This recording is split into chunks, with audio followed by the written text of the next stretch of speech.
Today, I am going to explain the American drama thriller film called Stonehurst Asylum. Spoilers ahead. Watch out and take care. At the beginning of the movie, an Oxford University professor demonstrates a case of female hysteria on Eliza Graves, before his class. She protests that she is sane, but the professor mercilessly triggers her hysteria by touching her inappropriately. Any human touch sends her into a frenzied state. After the demonstration, he asks his assistant to bring in the next patient. Cut to Christmas Eve, a young doctor, Edward Newgate from Oxford, arrives at the Stonehurst Asylum. He is led by guards and the head of the guards, Mickey Finn, into the building. The asylum consists of 200 residents. Most of them are lords and ladies of the finest families of Britain. Dr. Edward is there to gain clinical experience for his further medical practice. He meets the superintendent of the asylum, Dr. Silas Lamb. Edward impresses Dr. Lamb with his will to work with the mentally challenged. So, Dr. Lamb invites Edward to the afternoon rounds with him. He introduces him to the patients of the Stonehurst. Some think they are animals, some delusional, while some of them are there for being homosexual. But one patient, in particular, catches Dr. Edward's eyes, Lady Eliza Graves, the woman shown at the beginning of the film. She is in the asylum getting treated for female hysteria. She belongs to a noble family and is married to a very wealthy man. Unfortunately, Lady Eliza suffers from hysteria. She reacts negatively to all physical touches. She bit her abusive husband's ear off. So, she was sent to the asylum by her father. Dr. Edward is fascinated by Eliza's musical skills. He seemed to have charmed her as well. Edward is surprised by Dr. Lamb's unique way of treating his patients. Rather than working on fixing their problems, he celebrated their conditions and allowed them to live happily in their delusions. Dr. Lamb invites Edward for a staff dinner that night. Many dishes lay etiquettely on the dining table. But Edward is surprised to see patients joining them on the table. According to Dr. Lamb, it is therapeutic for the patients to mix with the polite society. At the dinner, everyone is having cheerful conversations, until Dr. Edward mentions that Mickey Finn is a funny name. This causes tension in the dinner. Everyone goes silent, but Mickey Finn starts to laugh hysterically. He then offers Dr. Edward a glass of alcohol. He is about to drink it when Lady Eliza from below the table hits him with her legs. Doctor drops the liquor. Then, Eliza brings him out with an excuse of cleaning his shirt, and tells him to run away from the asylum as soon as he can. She gives no reason as to why. That night, Edward goes to his room confused. He prepares his gun in case he needs it in the future. A loud noise startles Edward. He follows it and reaches down to the basement. There are several people in prisons begging for his help. His first thought is that they are extremely insane patients, but after a chat with them, he realizes that they are the actual staff and superintendent of the asylum.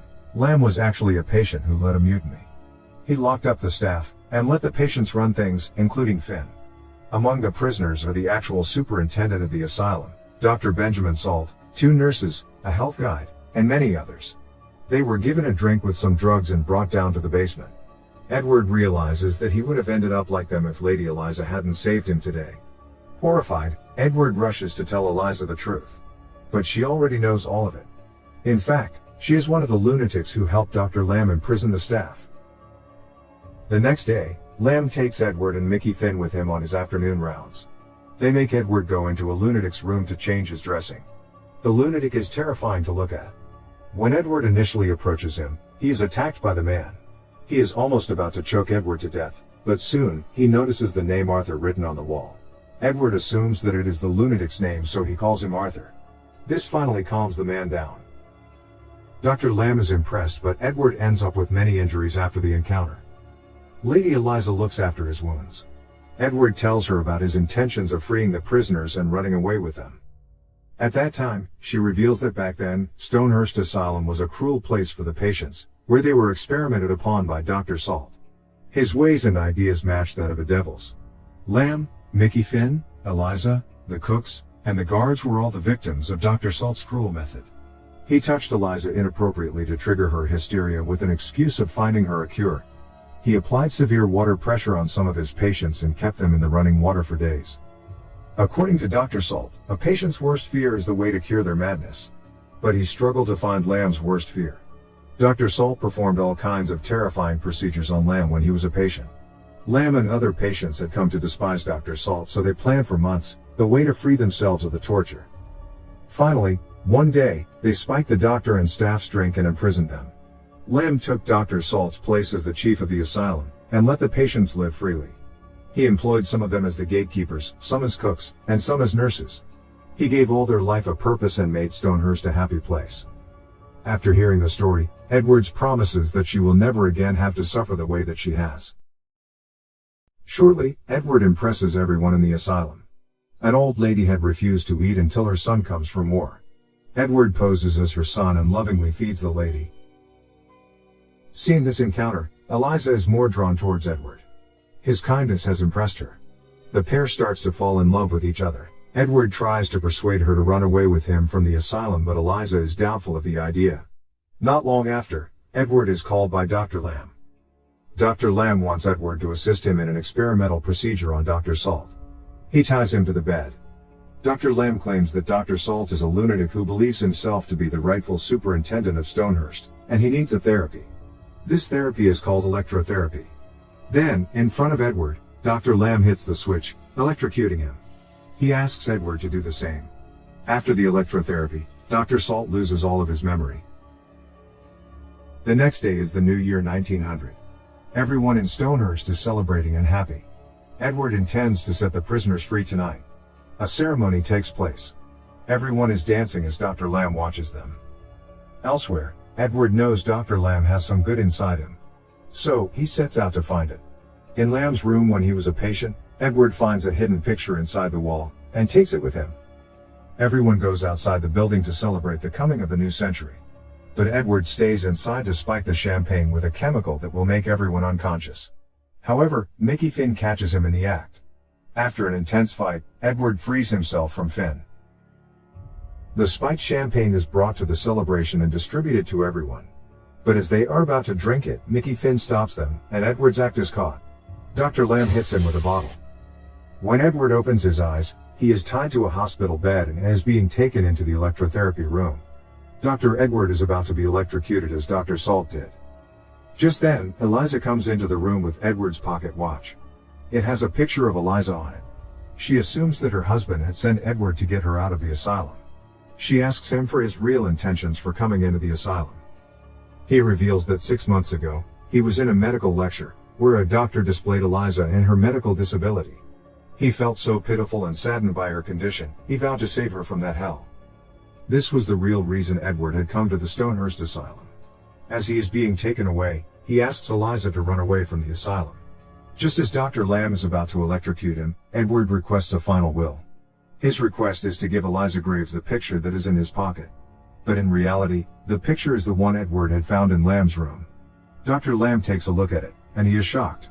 The picture is the root cause of his madness. It is revealed that Dr. Lamb was a real doctor in the war.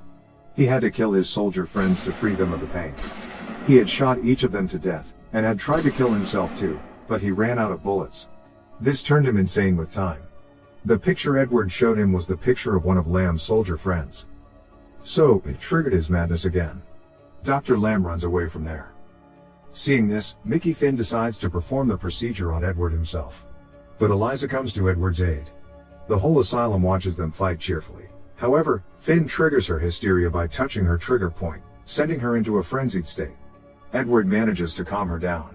Then, the fight continues. Mickey Finn finally gets electrocuted and burns to death, but the fire spreads around and the room starts burning. Eliza runs to save the prisoners from the basement, while Edward goes looking for Lamb. He finds him in the hallway, out of his mind and deluded. So, Edward brings him outside with other patients. All of them are safe now. Everything is over. Edward wants Eliza to come to a new place with him, but Eliza refuses. They kiss their last goodbye, when Edward tells Eliza that he has a final secret to share. It is now a few months later. Stonehurst has become back to normal, and is better than ever. The true head nurse appears to be running things sometime later, caring for the patients now, including Salt and Lamb. The Oxford professor from the beginning of the movie and Eliza Graves' husband arrive at the asylum to release her. But they are surprised to be informed that Dr. Edward had already discharged her 3 weeks ago. The men are surprised to hear this because the professor himself is Dr. Edward Newgate, the real Dr. Edward. He explains that the person who came here posing as a doctor was actually a patient of his. He had seen Eliza Graves in a medical demonstration at Oxford. Then he ran away from an asylum in London with Dr. Edward's belongings and stole his identity. All in order to save Eliza Graves. At the end of the movie, we see Mrs. Graves and the imposter Newgate in Tuscany, Italy. They are now known as Dr. and Mrs. Lamb. The two dance happily, and embrace in the garden of what appears to be another asylum, run peacefully by nuns. That's the ending of the movie Stonehurst Asylum. Now, for the explanation. Edward has been a mentally ill patient all along. He suffers from a condition called pseudologia fantastica, more commonly known as pathological lying. It is a condition where a person constantly lies for no personal gain. Edward had been doing this for years. We never come to know his real name. But despite of his disorder, he possesses the unique qualities of love and empathy. His love and empathy for mentally ill people like him made him able to help those people. Even Eliza's fear of touch is cured because of him. Because of this, Edward is able to act like a sane and normal person. The audience will not think that he is a madman. Edward's character is built very strongly. One of the messages conveyed from this film is about how great the power of love is. It is even capable of conquering the greatest human suffering, an insane soul.